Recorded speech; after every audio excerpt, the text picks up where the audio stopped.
Jordan Maxwell on the mic right now. Are you there, Jordan? Yes, I am. Very nice to be with you again. Thank you. Always good to share some time with you.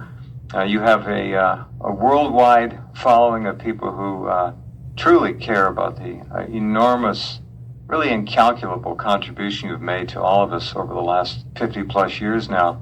You were the first, if you don't know Jordan Maxwell, folks, if you're new to the program, Jordan was the first man to really understand how the control machine, the mechanism, the device, how they run the planet, and how they have mocked us for centuries and centuries with their symbolism, and how even today symbolism is literally thrown in our face with reckless abandon and utter contempt. They just don't care. They know they've got the sheep on the run. There's no pushback. They don't care anymore. There used to be an effort at being stealthy about things. No way, not anymore. All they do is repeat the same lies on the Zionist-owned media over and over again. And as you know, when you watch television, within a few seconds, you are put into a trance, an altered consciousness, where you no longer have the ability to discern and make moral judgments on what's going into your mind. It goes right into your subconscious. It pours in there, uncontested, and you're programmed. And so they know that. And they've got computer simulations. We've talked about that. They have a virtual planet Earth, fully live, fully real, but in a virtual reality. And they can program any kind of scenario they want into that computer and get back a result plus or minus 1 or 2%. That's my projection, but I believe that to be the case. You got to go back to the 20s and Bernays and then Tavistock to know that this is a science. It is not a guessing game. Well, you got that right.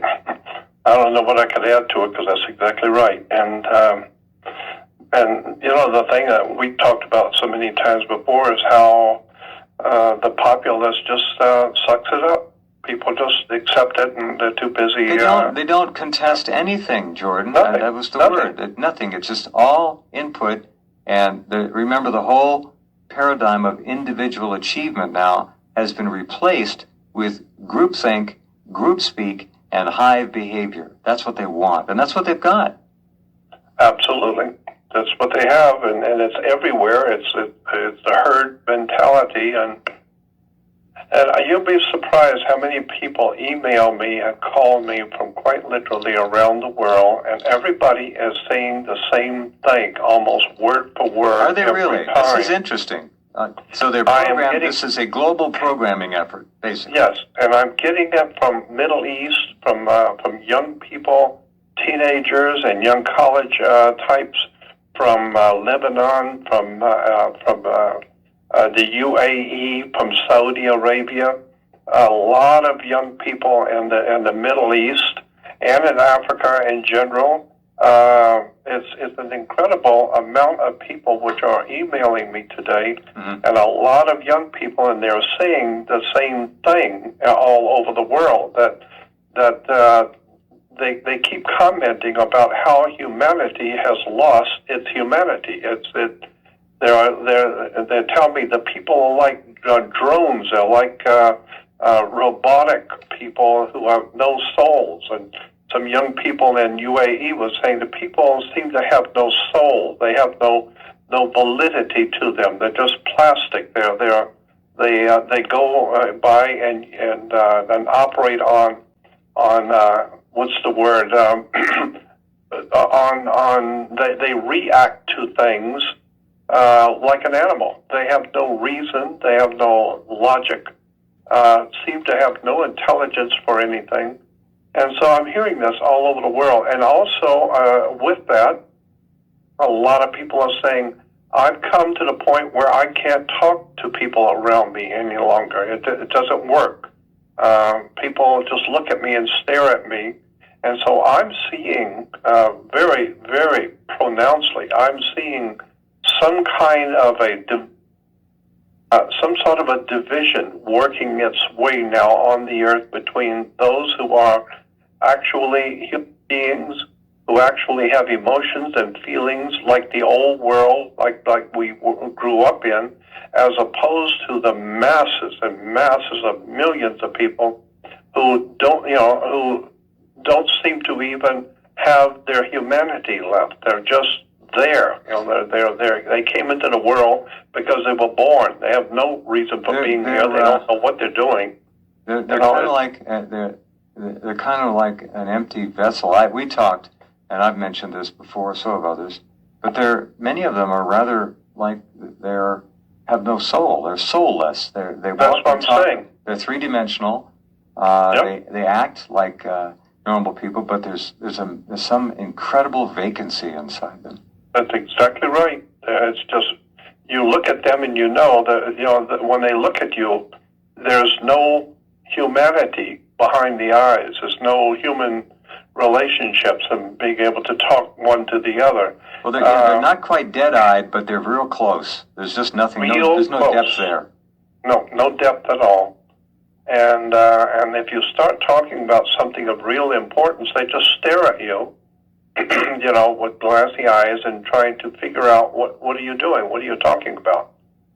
So, that's where I've come across. But I'm really kind of happy, though, that I'm getting a lot of response from people who are, who have not lost their humanity and who have not lost track of their spirit and are grounded.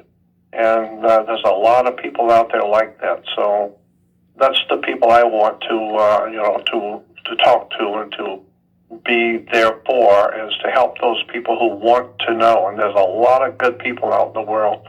And I just think about all the beautiful children and the families and the young families that have no idea in the world what they're facing. And that's why I do what I do, to help try and, as stealthily as possible, try and educate people to what's going on without getting myself thrown into prison.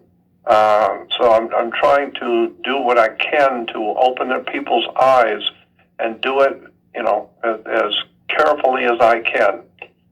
So walking like you, we're walking a very tight rope, trying to awaken the world to what's going on. So we just do what we can and see where it goes. But I do believe that those people who are supposed to hear will, and those people who are not supposed to won't. And so I think that there's a growing